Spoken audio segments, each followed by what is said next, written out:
Hello, everyone. Welcome back to our Europass Teacher Talks with Susan Galliano. Today, we're going to be talking about strategies for how to guide our young learners and our teens, and even some of the students that we have in adult education, and how to make future choices about what they're going to study, choices about what kinds of careers they're going to go into. And I'm excited to have with me a dear colleague and very talented woman who has dedicated a lot of years to learning more about this and bringing it to schools and to people of all ages. And so I would like to introduce Daria Dall'Igna. Going to have her come on with me. Let's Hello see. there. Hi, Susan. Hi, Daria. Hello, hello. I'm Thank you so for glad you're having me. here.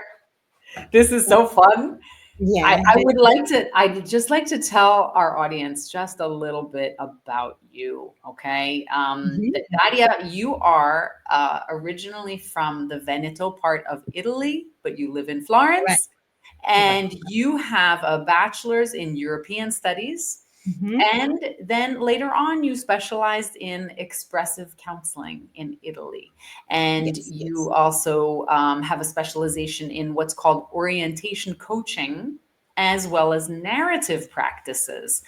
And you have been leading expressive counseling groups. You also, then, in the last 8 or 9 years, have really dedicated a lot of your time to this concept of guidance counseling, but it seems to me in a way that's a little different than I remember back in my high school in New Jersey. Back in my high school in New Jersey, the guidance counselor, but at least we had them, because actually we were lucky, but I would see them maybe twice a year. And they would just look at my grades and usually make a funny face and then say something like, okay, well, where would you like to go to college? So you're talking about something a little different, aren't you? Yes, I am. Yes, Yeah, Susan. so what would you like for people to know about you and what it is that you do in this kind of guidance counseling? So, first of all, listening to you talking about your experience in high school made me think about how much I do this in I dedicated the last 10 years to guidance counseling, especially with students, like young students from the age of 13, because here in Italy, we need to choose very early on, right? And then up to university students, young adults entering the professional career, and even people reinventing themselves. And it Yes. all stems from the fact that I was lost so many times in my life. Yeah, right? So starting from when I was in high school, and I was really doubting myself, doubting the choices I made, couldn't find people, adults that I could talk to, professional people, even my parents. I mean, those times in the 80s, in the 90s, no, it wasn't like a common culture, right? And No. then even when I enter, the professional world, Mm. I still, made different choices, job choices, I mean, professional choices. And I struggled a lot to find my path, let's say. So, in a way, I realized I dedicated, the last 10 years to this field, especially because of that, because I wanted to be the person that I could not find when I was a younger, student, and a young woman, basically. Amazing, amazing. And you're making me think of the fact of how much time we spend kind of just floundering oftentimes. Yeah. Or I'm also thinking of people that I know who made a choice that was based on the knowledge they had at the time with the abilities they had, and then they kind of fixated on that choice and then discovered that that was not at all what was the right thing for them, and that can be a really big blow to your identity. Huh. Yeah.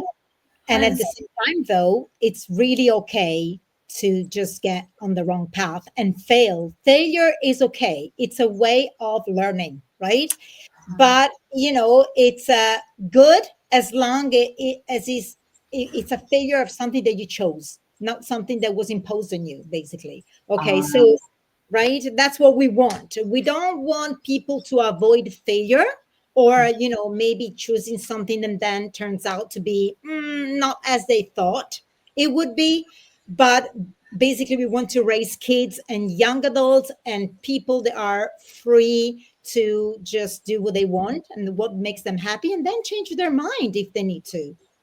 Well, that is quite a concept. I think you would find that a lot of the educators that are watching us today, that this idea of, well, that failure is okay and that we're not looking for the perfect path, I think that will come as a great relief. If I know my audience, that I think we all struggle a lot with doing things right and making sure that you make the right choices. And parents really look to the teachers for this guidance. And in some countries, for example, like in Germany, where students choose little ones, they're in fourth grade, and they make some really big choices. And the teacher recommendations are actually fundamental. Many times it's based on the teacher's recommendations.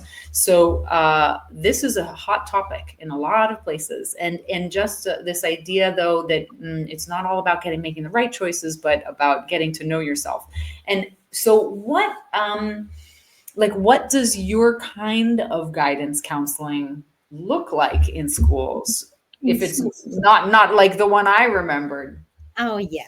So really, I do projects in schools. So these are schools in Italy that they choose to have a guidance project, within their curriculum hours. So that means in the morning in Italy, right? So it's not in the afternoon for only the kids that choose to do this, but it's really sort of part of their, timetable, basically, which is very important, because this means that all the kids in a classroom gets to, benefit from a guidance workshop.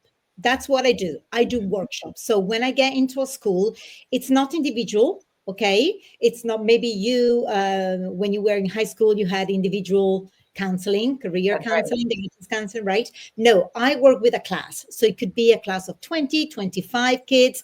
And what my guidance counseling look like is that it's a workshop where we play, we move around chairs, we use our bodies, we do some games, but then we also sit down and think and explore ourselves. And then we do basically two main, I mean, you can regroup all of that I do into main exploration. Exploration of yourself, so an inner exploration. We go and look, your talents, your passions, your values, your personality. What are you like as a person? Are you someone who's very shy and likes to work by by themselves, or are you someone that loves to play or stay in a group and work in a in a team? Yeah. Okay, and then once we've done that, once we've we kind of explored inside the student's Yes, like perspective there was, yes. Hmm. and ingredients, right? We look outside and we're just going to go, to explore outside and see what's on offer where I live, basically, because that's really important. And if what I want and I discovered about myself, it's not available where I live, I need to start thinking about, would it be okay for me to move somewhere else? Okay. And maybe go to school or university, outside my region, outside my city, outside my country. That could be also possible. So Wow. two type of exploration with, activities and games and time to really think and Huh. concentrate. I mean, do you have like a little example of something that you use? Yeah, Yeah. I'm gonna give you two. Okay. Okay. So the first one is really a metaphor. When I explain to my students what, we are about to do, I ask them. So it's like, you're my students, Susan, and I ask you, what's your favorite food? Chocolate. Okay. Chocolate. Mm.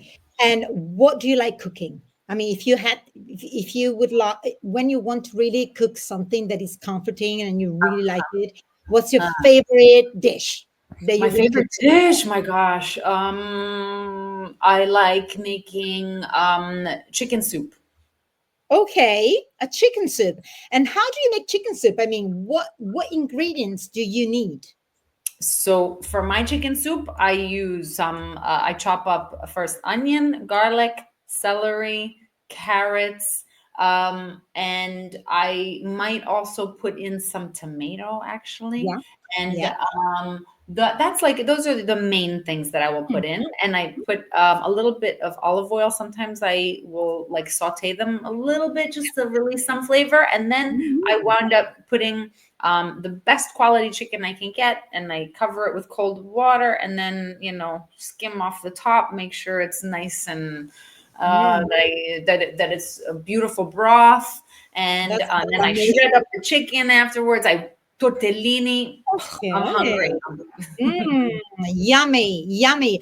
I think I've heard at least, I don't know, 8 or 10 ingredients over there, Hmm. right? More or Yes. less, and Yes. a long process. So, really, choosing your path, your academic, university, professional path is similar to making, a favorite recipe. You have to know yourself first. You have to know what you like. You need to know that, oh, hold on a second, I'm hungry.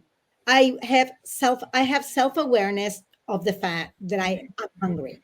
And then you need to stop and ask yourself, what am I hungry for? Because maybe it's not ice cream. Maybe it's chicken soup tonight, right? And so Mhm. then when you go out there at the supermarket, you know exactly which ingredients you need.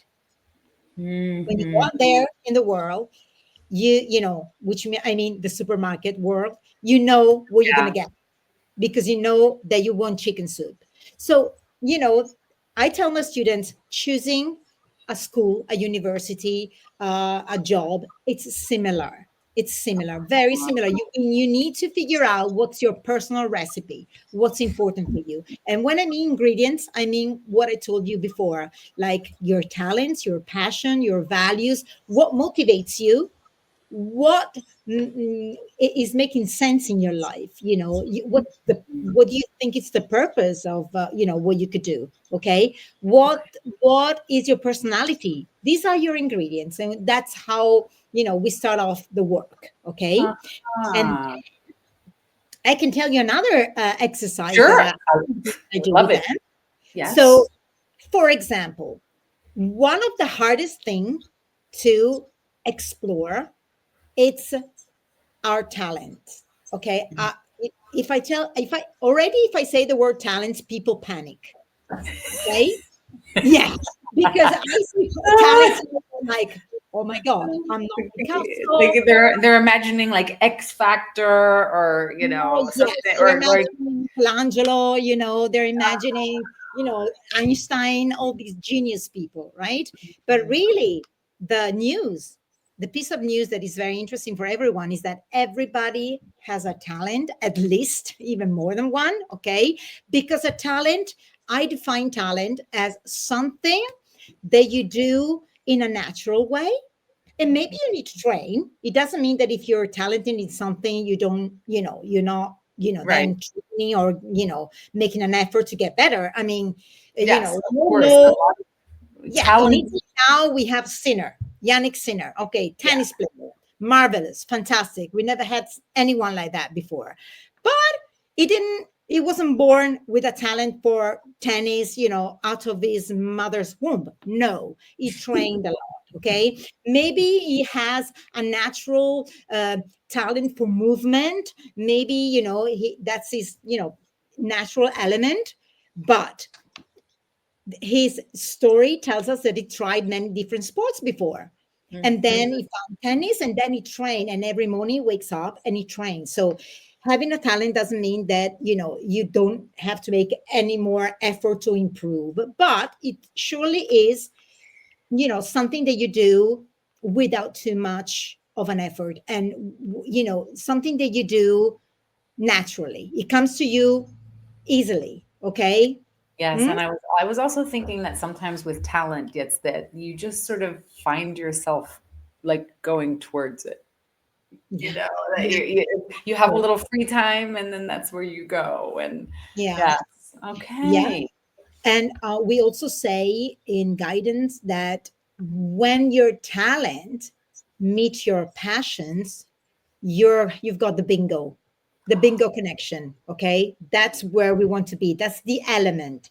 That's what Sir Ken Robinson said. That's where the element is. That's your zone. Okay, talent can be a really big trap, golden trap as well, because you might have a talent that everybody sees that you have, but you don't want to make a living out of it.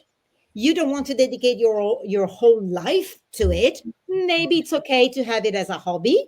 Maybe it's okay to use it in order to do something else that maybe you're good at and you like best. Okay, so you know talent, it's not always where you want to live for your whole life. Okay. Yes, yes, and I have noticed that a lot with sometimes when people have talent and passion in the same place, it's Hmm. also the place that they go in order to even express it's a place to go for stress relief, it's a place to go for fun, it's a place Yeah, to go to rediscover exactly. yes, some of their playfulness. And I have seen that in music. I have seen that Hmm. in music, and I have sometimes seen that the most excited musicians I know are very talented, and they perhaps have also trained somewhat, but they decided they chose a different career path. But boy, when they can go to the rehearsal studio, they're so happy, and they're so delighted. And when they have a gig, and but it's a little different sometimes with some of my friends that are professional musicians. I mean, they love it as well, but it's all living in the same house, like where they make Yeah, their money and where they get their yeah. playfulness and yeah. I think it's very personal. It's very personal. You could get, and it's especially when you're talking about the arts, right? Yeah. Artists, it's very personal because being an artist for someone, they can't deal with the stress of not knowing if you're going to pay the bills, not Exactly. knowing if you're going to be give up maybe an education in order to pursue your artistic career. Maybe you're never going to make it. I mean, some people cannot deal with that stress, right? And maybe Yes. they're talented because we know in art, being talented, it's not the only important thing. Sometimes you need to get Yes. lucky as well. Sometimes it's the right connections, the right people that you know. So some people that I know of that that I had as clients in guidance, they told me, I know that I like that and I have a talent for that, but I'm just going to keep it as my secret garden. Yes. My Yes. special place where I don't feel competition. I don't feel like I have to make it. I enjoy it. It might be singing and it might be gardening. Okay. This is so important, Daria, because I find that sometimes what happens with kids is they have a talent and all of Mhm. the adults get excited. And Yeah. suddenly it's like, you know, you have no idea how many times parents came to me saying, I see that my child is really good at X. And maybe the child would be 8 years old and they would be already looking for like the very specific coach or the teacher or the outside activity. And sometimes I'd say, well, maybe they just need to like have fun with it. And so, okay, this is super interesting. This is really Yeah. important for teachers to realize too, that just because a child might have a talent and a passion, but that doesn't mean that, oh, we found what their path Exactly, is. exactly. And then, So Susan, another thing about talent, and then I'm going to give you my activity. It's that sometimes, very often, some, you get some kids or some people, they are very talented in one area, okay? mhm, But many others are multi-potentialite, okay? So, which means I call them the Renaissance kids. They're like, they come to me and they're good at maths, they're good at foreign languages, they're good at drawing, they're good at science, they write perfectly, and yeah. they're the worst clients, for Ah! them. You know why? Because they have too much choices, too many talents, and the frustration coming from the external world is that when we hear talent, it seems like we have to find the one talent that we're good at. But for some people, it's one. For some people, it's two. For some people, it's more. So that's another trap that we need to be aware of. And it's okay. It's okay maybe to have like a main strong talent, and Uh-huh. maybe pursue one career. Okay. But it's also okay to have different things that I like, enjoy, and I'm good at. And maybe I try different things. And maybe I get bored and then move on to the next career. And it's okay. Or maybe even, have developed two careers simultaneously. It's okay too. So that's another trap that we need to be aware of. Okay. This is all like ringing a lot of bells for me, but okay, yes. Yeah. So let's see what you would Yeah. like. Yeah. And So then a is this very something that if people watching, can they join us? they can actually I want them to join in, and I Okay. want them to try it now for themselves, and then if they are teachers or educators, or and they want to go in class and try it out, it's a fantastic activities, and it's playful. So it's called the swap party. Ah, Okay. the swap party. Swap party. So that's a way of having fun looking for your talent, because I didn't tell you that finding your talent, it's difficult for yourself. It's easier when it's other people telling you what you're Oh, good at. of course. It's really hard to tell, I'm good at something. Usually it's because it's the others, they are telling you and asking you for favors, or for, Absolutely. Mhm. So my activity would be, you basically imagine that from today there is no more currency in the world, no more money, No no more. dollars, no euros, no shilling, whatever. No, nothing. Yeah. Okay. So because there's no currency, every time we need a service or we need to buy something we can't buy, we need to swap, we need to exchange. What do we exchange? What we are good at doing, right? Mhm, So of for course. example, Susan, what I mean, I could, for example, give you my ability to organize parties. I'm very good. If you want, I can organize a party for you. What can you give me back? I could sing at your party. That's a deal, actually. That happened. Yes. That's right. Because See, I'm not very good at organizing parties, but I'm not good at singing, but I need someone to sing at the party. So, see? perfect. There we did Okay. it. Okay.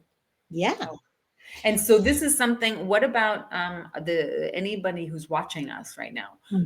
Hmm. Write in the comments what Yeah, what services would you offer at a swap party? exactly. What? And a way, maybe some people would go like, oh my goodness, I don't know what I can offer. I can't offer anything. I'm not, excellent at doing anything. Stop and think. What? are people asking from you? Like your friends, your families, your colleagues, are they maybe sometimes saying to you, oh, Susan, you're so good at, I don't know, making chicken soup. Could you make me one, please? Next week I have Yeah. I have a dinner. Could you give me the recipe, or could you actually teach me how to make it? You know, Uh-huh. think Uh-huh. about that, because Yeah. when you stop and think, what are people asking me, to do for them when Mhm. they need something, and that's a way for people to tell me that maybe they're not telling you you have this excellent talent, but if they're asking you for a favor, it means they see that you're good at that thing. Yes. Okay. Very And clear. when I do that in a class, that's the way that the talent pops out of their mouth, because they realize, oh yeah, my mom is asking me to reorganize her desk because it's always a mess. Okay. Or yes, my sister is having trouble with maths. I'm always helping her out with maths. Hmm. Okay. Yes. So that's a Or good way. taking care of animals and Yes. yes, absolutely. Oh, this is so interesting. Mhm. Um, and I was wondering too, like, okay, the teachers that are watching, they might be like, okay, well, that's really nice, and we'd like Daria to come to our class and do this. But why is this something that teachers should and could be adding to their toolbox? Is this something that why do they need to know more about this, you think? Do you mean about talents or about guidance? No, more like about guidance in general, because it would be fantastic to have a professional come into the classroom. But I think some of what you are proposing is also like empowering teachers to bring more of this mindset.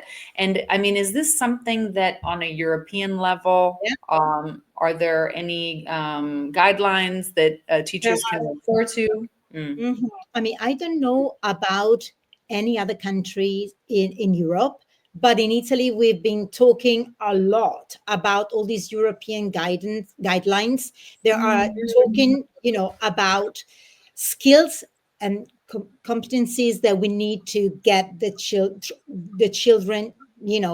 to focus on. We need to help develop them. We Yes. need to help them develop these from a very young age. So we're talking about, I mean, the latest guidelines, we're talking about a vertical curriculum, right? So which means from the very first years in Italy, it would mean from a 3 years old when they get into, asilo. To What's preschool, asilo? Yeah, preschool, preschool, right? kindergarten. Hmm. Right up to university. Okay. So this is very, very important, because these skills can be nurtured uh, by any educators, by everyone, by every teacher, really, no matter what is the subject that they're teaching in schools. Really? Okay. Yeah. Now in Italy we have something that we've been lately calling didattica orientativa. So now help me translating that, because I think Yeah, they like orientation teaching teaching methods, something methods. like that. Yes. Something that we're still trying to figure out what it is, because we don't have a protocol yet. We know that we have taken the guidelines from Europe, and we have, the Ministry of the Education in Italy has said, now from now on we need to train these skills through educate, all the subjects of teachings. In any teachings we need to incorporate these Mhm. skills, the development of these skills. The skills are 10. And so Okay. you go from self-awareness to, emotional management, to stress management, to communications, good communication skills, to, ability to, how do you say, get into a relationship with people, with Yes. people, It team sounds building. Uh-huh. It sounds a lot like a lot of the social and emotional learning skills about Oh, that yes. self-awareness, self-regulation, Yes. social awareness, good Yes. relationship skills, and then decision making, probably. Yes. Decision Hmm. making, problem solving, critical thinking, creativity, and empathy. Okay, there are 10. Okay. And Yes. but I would say, if I, if I want to make things simple, it would be on the line of the cell, social emotional learning. And it would be like, concentrate on three plus Okay. one, plus one, which is very sort of special for guidance, okay, to train Oh, your guidance and your future choices. And I'm going to tell you what it is, okay? So the great. first three for me, it's really self awareness first. Okay. Explore, I mean, help kids to feel free to explore themselves and their emotions and express themselves. This Hmm. is not so easy and is not so common, I would say. Would you And say? I think you would find that a lot of teachers say, I teach geography, Yeah. or I teach, I don't know, I teach physical education. Hmm. And they sometimes have trouble seeing the connection, and they get a little nervous when we use the words like emotions, Hmm. or even creativity. Hmm. And I think that actually, and you and I, we do a lot of work in this space where it's like, how do you connect these, Yeah. this idea that, well, I'm teaching this, but like all of the creativity that goes into, ooh, how many things you can connect to Hmm. that. Hmm. So, okay. And how would, like, well, you tell me, like, how would a teacher kind of create that sort of environment? By the way, you know what I was thinking before? Now it's in Italian, but I'm just going to share this Yeah. title. Maybe you're going to see it the other way around. This is an Italian teachers, high Yeah. school teacher and writer. Okay, Yeah. called Alessandro Davenia. I think it's been translated in Spanish, but not in English. But I'm gonna tell you, this is a this is a novel about a teacher who gets blind. I mean, he becomes blind. Okay, high Okay. school teacher. Okay, listen to this. I think it's fascinating. So he becomes blind. So when he enters the classroom after the illness, he doesn't see the kids. He doesn't see his students, right? He cannot have an idea what they look like, because you can tell a lot from the way that people, that your kids and your students, Yes, you look like. Okay. absolutely. So he basically he creates this not protocol, rituals. Let's call it ritual, which is the appello, The appello is the roll call, like when the you see roll call, who's in class. which can be the most boring thing in the whole world, because Yeah. the kids know by day number three what their number in, you What's the know, order? and they're just like waiting for, it could be so boring. So what does he do every time he goes into class? He says, okay, roll call. And so once he goes in a, alphabetical order, and he asks them, okay, now tell me, when I call out your name, you're just going to tell me your favorite color and why it's your favorite color, or what does it make you think of that favorite color. Okay. And you could get a kid telling you, oh, hi, I'm Giovanni. See, Giovanni, it's me. My favorite color is right now is blue, because I think of my mom's eyes and they're blue. Okay. And you get to get the children play, even with, high school students. Yes. They get a little bit of, they tell a little tiny bit about themselves. They are free to express, because once you can ask them about their favorite color, but the next time maybe you're asking them about their favorite food, and Yeah. maybe you can see that you have a multicultural class. And so one kid can say falafel, and no, and kids are getting sort of used to hearing, maybe other food and accepting. I mean, and that kid who maybe is from So Turkey is not going to feel silly because he feels like, nobody's laughing about the fact that he said falafel. Okay. And maybe you can get even more very creative. Maybe you could, do the roll call without following the alphabetical order, or you know maybe just going around, and so they don't expect that. And maybe you're asking them, what's your hero, for example, or I mean, what's your favorite film, what have you been reading lately, or So this okay. is your advice. In this book. This is what the professor did, or Yeah, the teacher yeah, did, and what you're saying is that even just all of us in our classrooms yeah, of could course. find creative ways to just go through, who's in class today, Yeah, and so it's not just Dall'Igna presente, exactly. exactly, exactly. Okay. Because I can tell you something. I mean, when I ask the kids, especially the ones that I see not in schools, but when I see them, individually, and sometimes I ask them, maybe they're 18 years old, they have to choose university. And sometimes I ask them, what, I mean, are the teachers asking you what you would like to do next? Are you having a conversation? Which is something to me obvious that should be happening in class, right? Yes. And they say the teachers don't, sometimes they don't even know, because maybe I'm Alessandra, there's another Alessandra in class, maybe sometimes they get mixed up. So I have the feeling that sometimes not all the teachers, some of them are, maybe some the ones spending more time with the kids, they know them best, especially, if they get conversation. I mean, it's easier when you teach literature or philosophy because maybe kids get to talk about themselves, talking about, I don't know.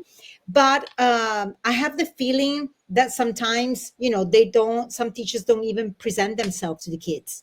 They don't get, that's what happens, very often in Italian schools. Maybe in a European level, Yeah, it's a different story. But that's what I mean. I It know doesn't, exactly what you mean. yeah, it doesn't really But make. there doesn't seem there seems to be maybe even a little bit of I don't know, a little, it feels like it's not appropriate, or to be or that this is a very serious business here in school, and so we're not here playing Yes, games. yes, yes. Mm, Yes. Yes. okay.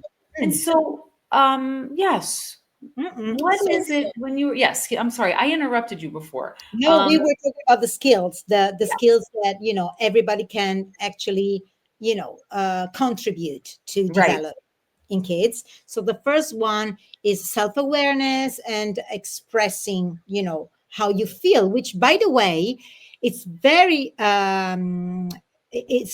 really relevant for guidance, because if you are free and you are trained to get in touch with yourself, with your emotion, and express them, then when it comes to choosing something, you are, very well trained to know what is, you know, okay for Yeah. you to do, what you feel excited about doing, and what's maybe someone else's expectation, and it's not really your cup of tea, Yes.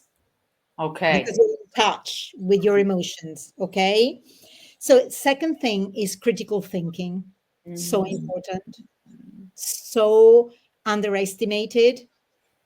I mean, we're talking about critical thinking now, Yeah. but really, critical thinking is allowing kids, since they are able to speak, to ask question and ask why. Mhm.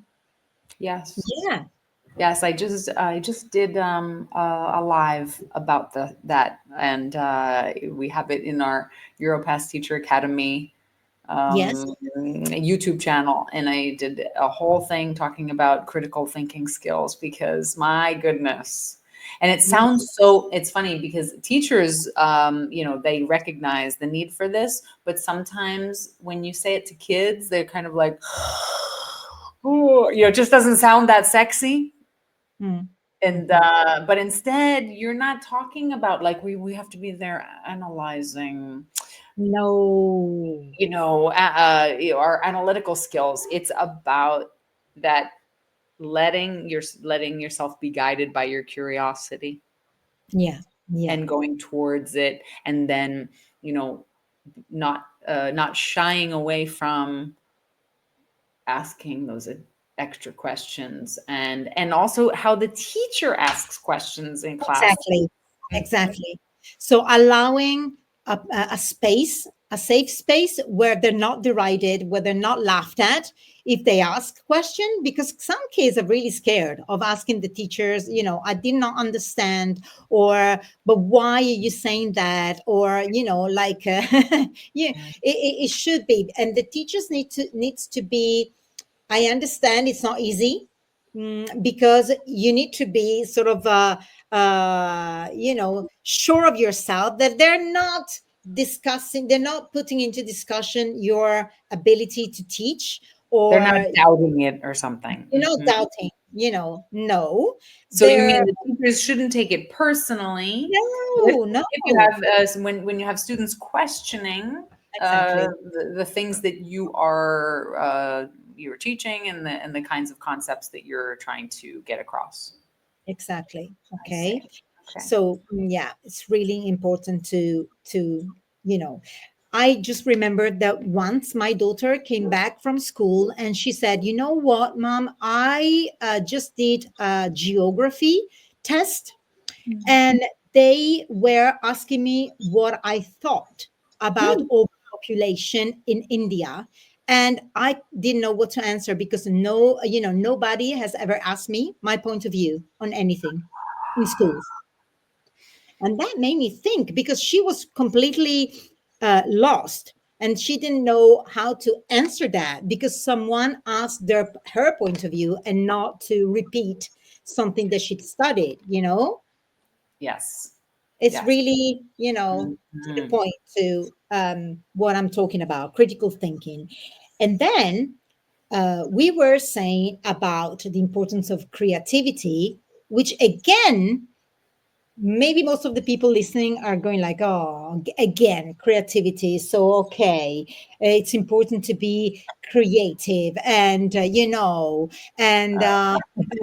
what do you mean, drawing, sculpting? No, creativity is the ability to come up with good solutions to problems, for example, okay, to see things in a different way, to tackle a topic from another point of view, to have Mhm. another point of view it doesn't really mean just creating something artistic. So you mean that teachers, when they allow their students, for example, to just sort of freely produce ideas, Exactly. brainstorming, Brainstorm. all of those things that we do about a new topic, when you allow them to kind of do this exploration, they're actually doing some guidance work Yeah, for that sure. you're preparing the soil for all of those skills that they will need in order to make some decisions, well informed decisions about their own choices. Okay. Exactly. And exactly like with critical thinking, it can be hard for our culture of the teaching culture, let's say traditional teaching culture, to give the space and not to be afraid of what is going to come up, because maybe some kids are going to be coming up, and hopefully, by the way, with ideas that we have never thought about. And Right. so we need to be open about that, which is okay. And actually, that's what we want. And we need to take them seriously. Hmm. What do you We need, mean? well, I mean that, not to, laugh at them if they come out with, strange ideas, and give them really be on their level. I mean, you're still the teacher, you're still the person who's professionally is holding the classroom and having all this knowledge, and of course, okay. Mhm. But at the same time, giving them the space and the freedom to try things out, to say things, even if maybe they sound silly or they sound, Mhm. possible or maybe wrong. Okay. So you're just being a bit curious before you have a Of judgment about it, course. and yeah. Of course. Yes. Okay, and so that was number 3? That was number three. And then I Okay. would add something else, which is Hmm, really relative to, I mean, connected to guidance, really. hmm, So these three skills for me are the foundation. Okay. You, of course, it's, the fact that having empowering good relationship between them, it's good as well. Okay. But I'm talking, um, I'm from the lenses of guidance right now. Okay. yes. So explore themselves and their emotion, critical thinking development, creativity, empower creativity. And then, because we're talking about guidance, another thing that every teacher teaching every subject can do is help them explore the world out there. Meaning, Mhm. you know even the word of, for example, professions, careers. Mhm. Maybe they go on a field trip somewhere and they meet a professional. I mean, what kind of job does he do? What did he study to do that job? Because so many times we, as teachers, we have these chances to actually open windows. That's what I call exploring the outside world. You get children to open their windows to different, paths, career paths and possibilities that, they might not have the chance to open these windows in their life. Some kids, maybe they have, the families work in the same environment, friends of the family, having, and by doing this, you get them to really open the rainbow of possibilities. Some of them might get inspired I by, like that. I like that. Yes, I like this idea of not it's many times, I don't know, you'll go to a museum or you'll go visit I don't know, a factory, or you will some type of a historical site, and the person who's giving you a tour, it just seems like a flat person. I don't know, like that it's not necessarily, even this idea of getting the kids used to thinking, and we would model that. How did Mhm, you get interested in this? mhm. How did you, asking the person, what did you study to do this? Or did you know that you always wanted to do this? I think this is really good for kids to be around those kinds of conversations. Yeah, I can. Mhm. And then Yeah, it's like when you hear about parents who will come in to the yeah, classroom, and they'll talk about what kinds of work they do, and what it involves and how they got there. I think that's fascinating. yeah. I was going to say that even parents, uh, involving parents in this it's amazing. Yeah. But even taking, the field trips, or days out or somewhere, visiting a new city. Maybe you have, Oh, yeah. you're visiting. Oh, there are so many. If you think about it, there are many different occasions in which you can do that, right? Absolutely. Great. And so, do you have any other, like anything else we can try so the teachers can feel like they really understand how you have some concrete ideas and how they can bring that into their lessons? Yeah. So Mm. I would say that one, hold on. I have a game that I want to share. It just came to my mind. Mhm. So sometimes I do this activity, which is very fun, even in a class where they all know each other, because it's a Mhm. different way of getting to know each other. And it's a way of exploring the three ingredients and 3/4 ingredients that I was sharing with you all before, about the guidance ingredients. Yes. So I would give out to them 4 post-it, the sticky notes in different colors. Okay. And I would say, okay, now you got the pink post it. And on the pink post it, I want you to write something that you're really, really passionate about, a passion that you have, like an interest that you have. One. Okay. And they write it. And then I would say, okay, now you have the second post it and it's green. And on the green post-it, I want you to write something that you are very good at. So the talents that we were talking about before, something that people always say that you're good at, and that Mhm. they would love you to, to do for them because you're so good at that. Okay, two. Then the third post-it, it's about what's important for you. So it's Mhm. values. Okay, do you have something that is really important for you? What's the most important thing? And Mhm. maybe some of them would write, friendship. Some of them could write, I don't know, helping people. You would have all tons of different things.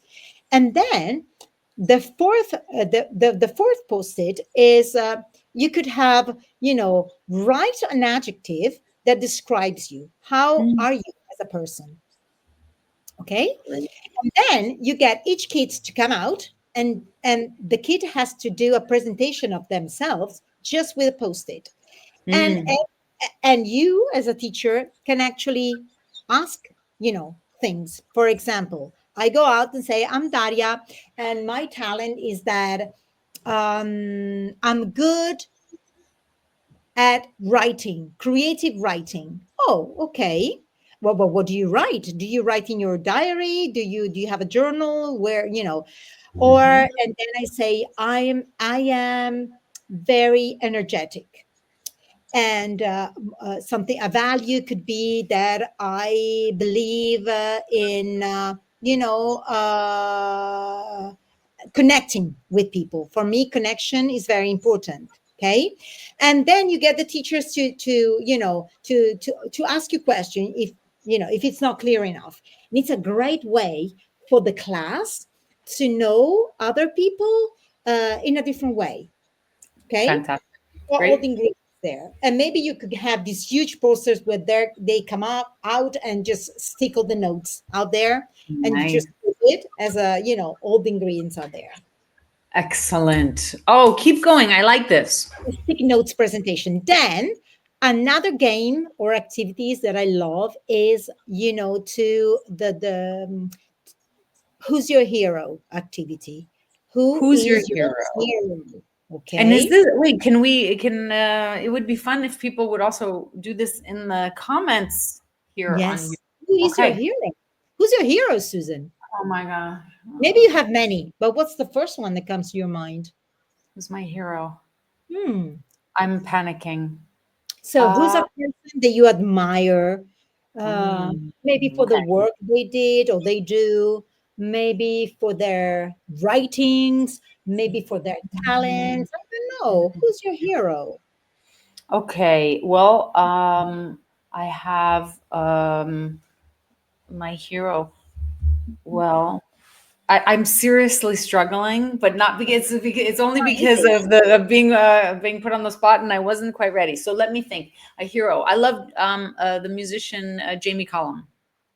Okay. Yeah. Why? I mean, what's so Um, you know What do I love so, about Jamie yeah, Cullum? what do you Shout love out about to him? Jamie.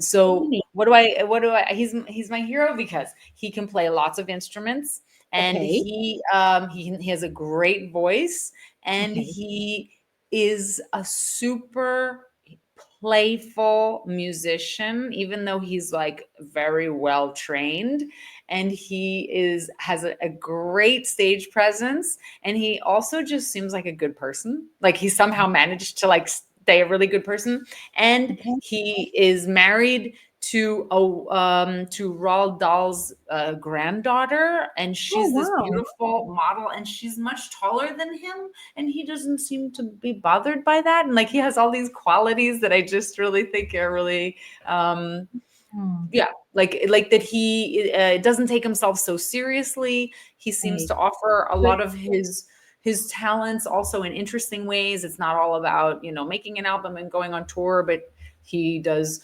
interviews on the BBC, and he experiments a lot. Yes, I think it's like this combination of him being competent and playful. Okay. So if you had to sum it up it's a lot. So it's a mixture of talent, but also, great characteristics about him. Not just the voice and the fact that he can play a lot. Because of course there are so many Yeah. singers and musicians.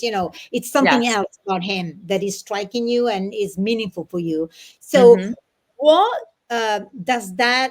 what does it stand for you? If you had to say it in one or two words, what would that be?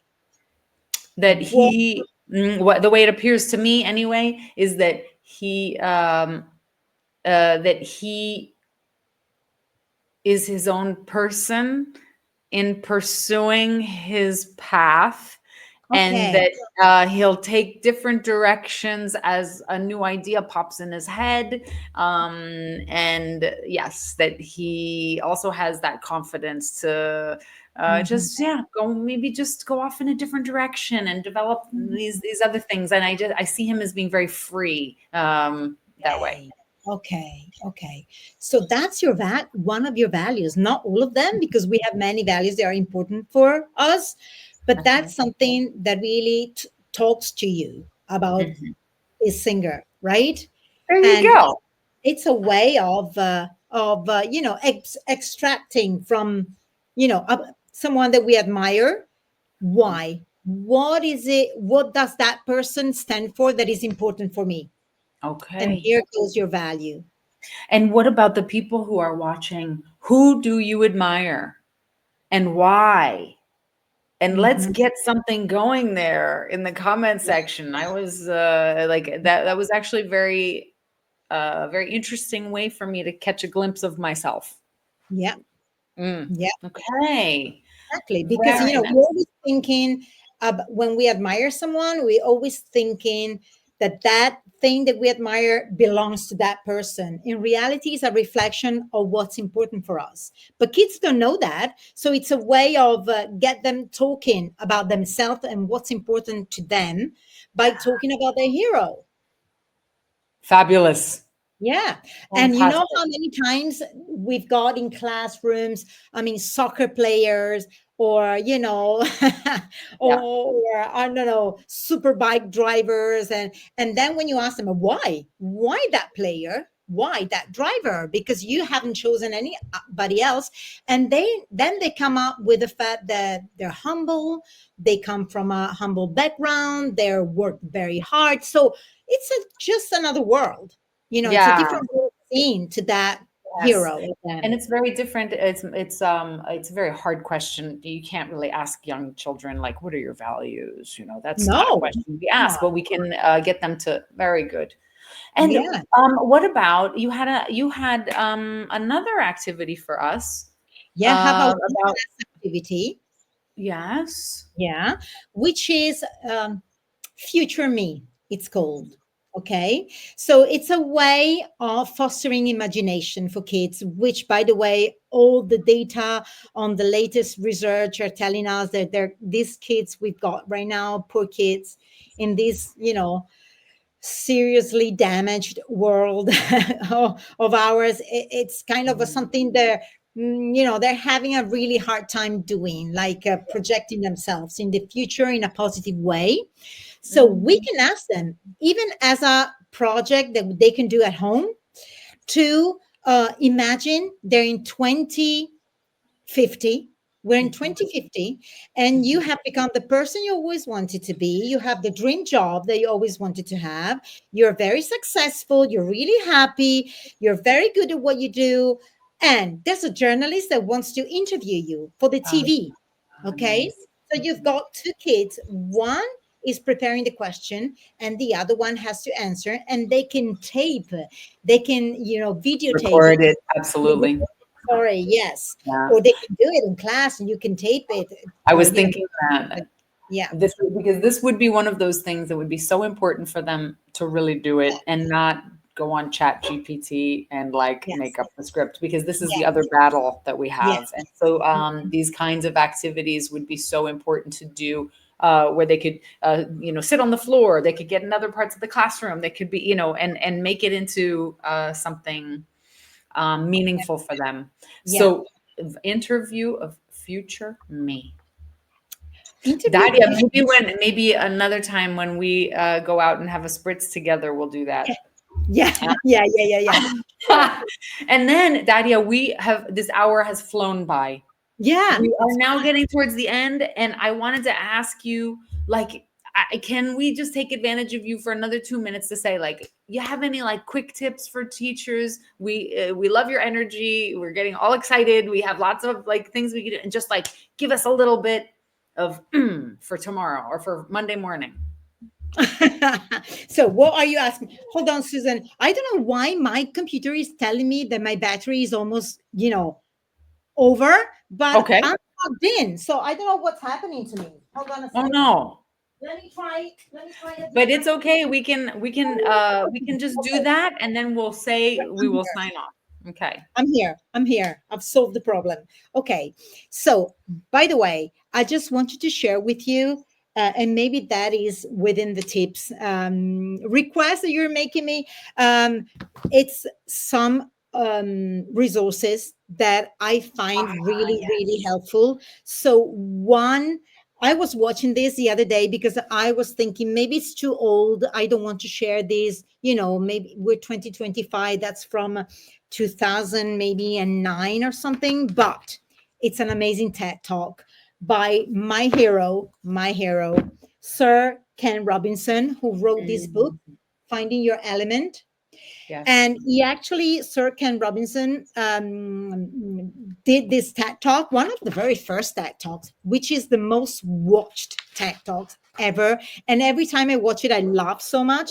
And it's called Do Schools Kill Creativity?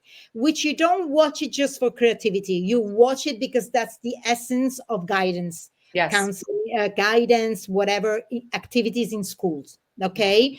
To really, I just like want to Great. share So this with Sir you. Ken Robinson. And That's the one. second one, it's this lady called Emily Wapnick, Wapnick, Mhm. who did a TED talk on multipotentialite. Okay, so it's the title is Why Some of Us Don't Have One True Calling. That's what I was talking about before. Okay, Mhm. so watch that if you feel like you need, to have this opening into another possibility. It's not just Yes. that we're looking for one calling. Maybe we have multiple one, or maybe our kids have multiple one, and that's okay to nurture them. Okay, Yes. and yeah, and one final tip that I would love to give you, it's that, well, it's really hard to be a teacher holding a space that it's a safe space for children to blossom, and even teenagers. Okay, but I think the posture that I would want to leave you with right now, it's a posture of curiosity towards their life. Because sometimes, I mean, most of the times, people in general, not just kids, they think their life is not interesting enough for anyone. Mhm. Okay. And, and their interest and maybe their talents don't interest anyone. But if you have that one kid that is going to come up to you and say, teacher, miss, I Uh-huh. love my bike. I I love know. repairing my bike. I really did I something. know. The That's ones that slink up and tell you about how they won something when they were doing their swimming competition or something. yeah, Yes.